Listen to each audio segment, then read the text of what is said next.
Hello. Hello, good morning. From Telegram, Kamor Star, and Assalamu alaikum, and hello, bro. This is MUSAU, MattmeachamJR signing in. I'm getting ready to do another reading from one of my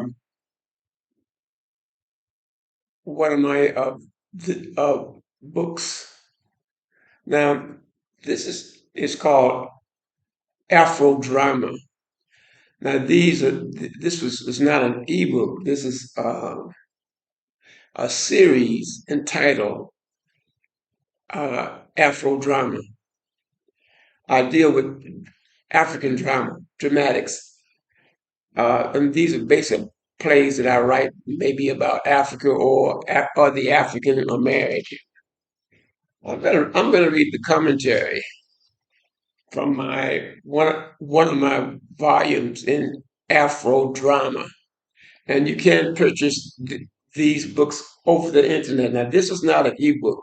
Uh, this is a regular book, and it won't cost you. This one won't cost you 99 cents, but it's relative. I think it's easily uh, easily buyable because it's not that expensive. Let me read my commentary from Afro Drama. The African in Brazil merits deliberation. However, before getting into our dramatic meeting, let's first look into the history of Brazil. Brazil is a former Portuguese colony. This shows that despite the poverty of the Portuguese sailors who sailed south from the small, poor country in Europe beginning about the 14th century, the Portuguese Vikings were mere tourists, travelers who sailed on their ships to foreign lands. We are talking about centuries of back and forth trips engaged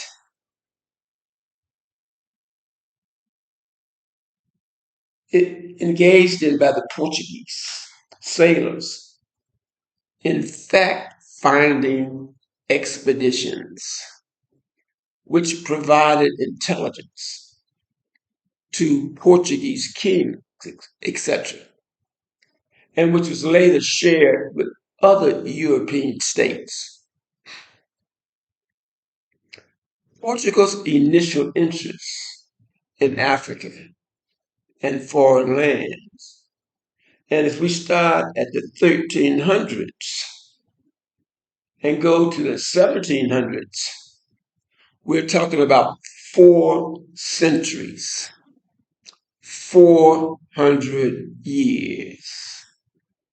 Furthermore, from the 1300s to the 1800s, we are talking about 400,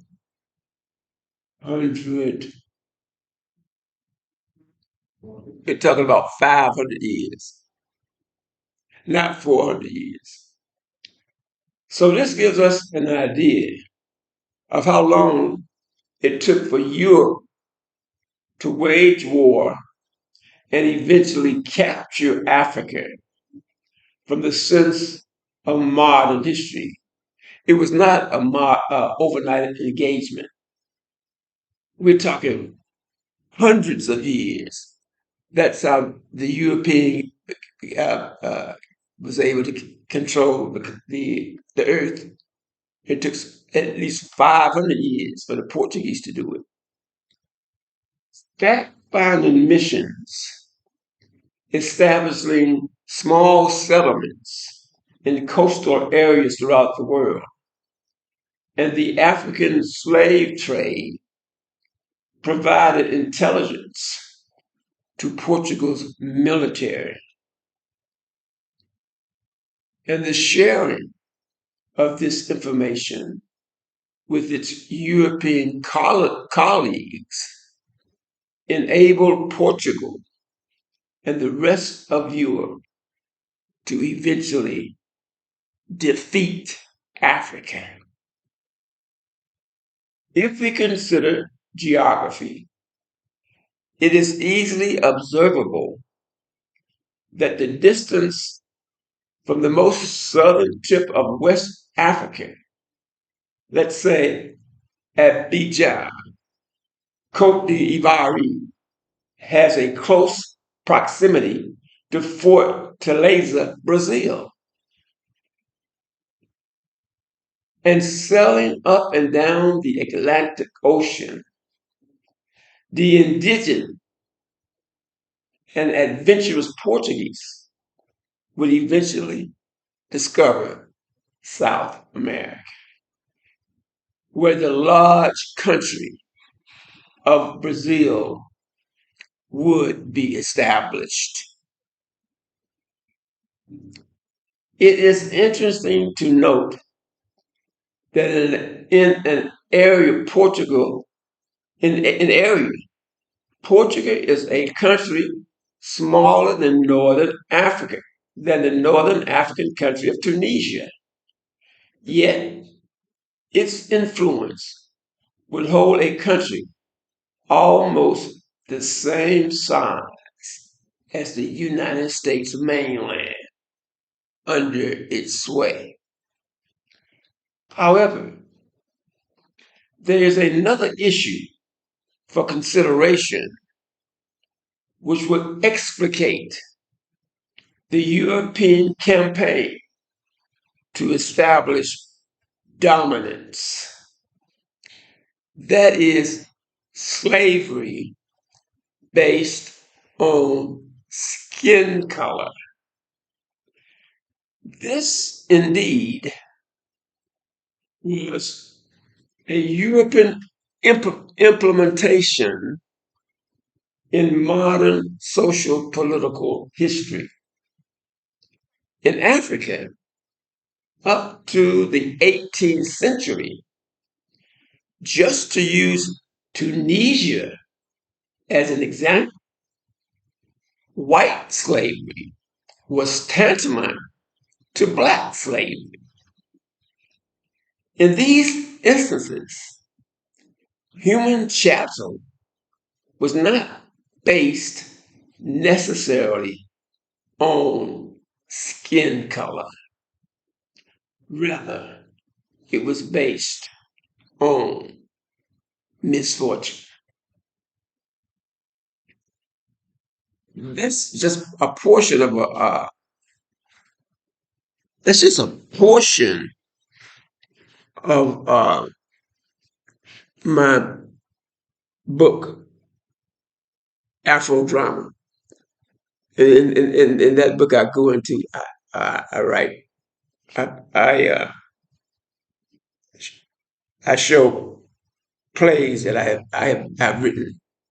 But I want to get back to the last statement here. In Africa, up to the 18th century, just to use Tunisia as an example, white slavery was tantamount to black slavery. In other words, the issue wasn't color that determined whether or not you were slave. The issue was misfortune. But I think that the idea that slavery should be based on color was a Portuguese idea.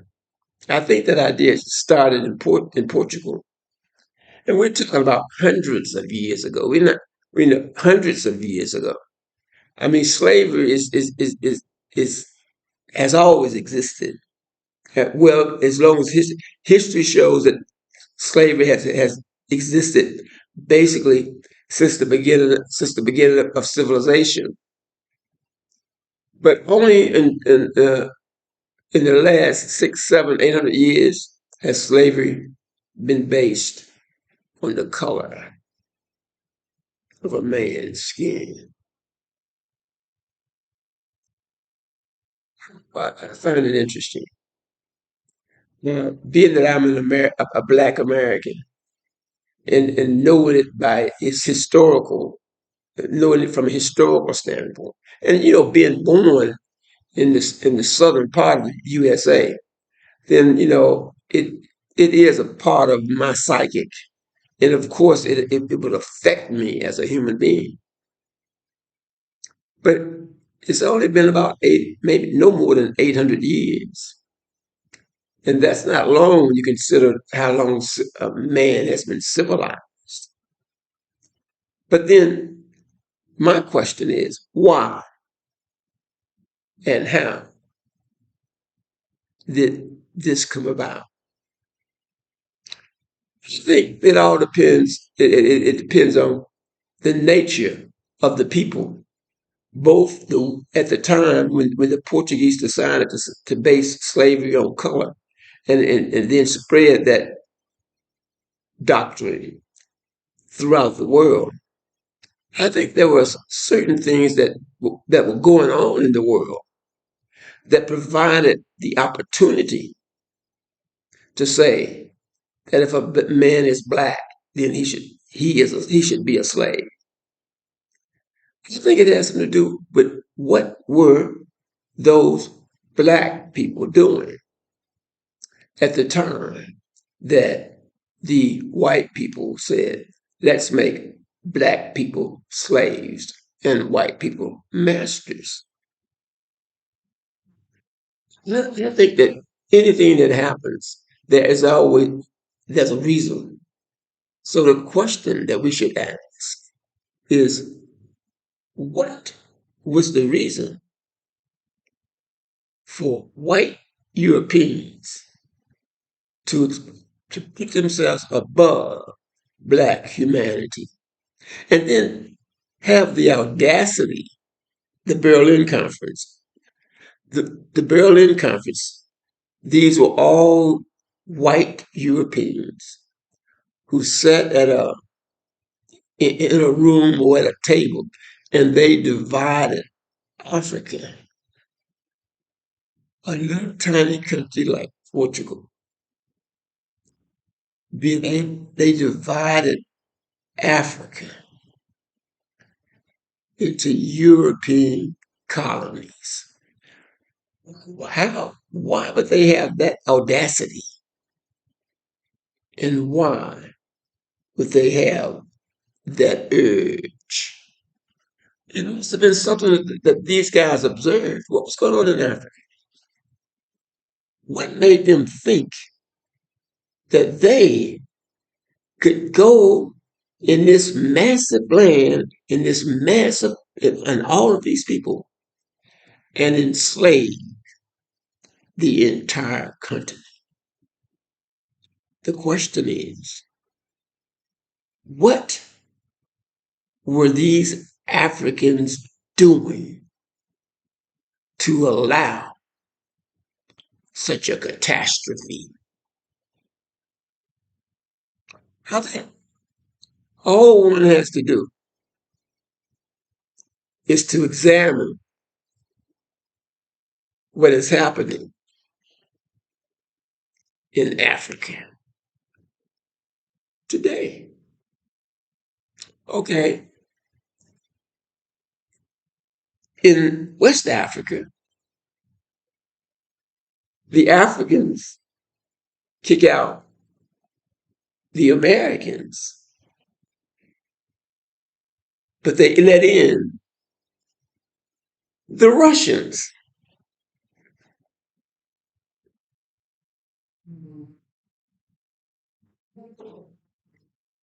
This is because I'm an American. Just looking at the situation, Africa keeps making the same mistakes. Now, being that we know the nature of man,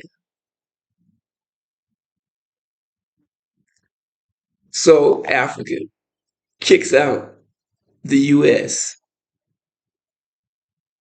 but they bring in Russia. Africa kicks out the U.S., and yet they bring in China. When is Africa going to learn? Why does Africa make the same mistakes over and over? In the event, and there will be an event, there will be an event of a nuclear.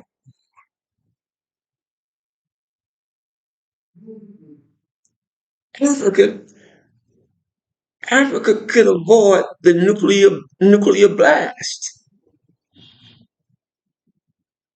But look at what Africa does to itself. When the entire European world enslaved Africa, the African enslaved himself. When will Africa learn? This is what Matt MattmeachamJR signing off on Earth.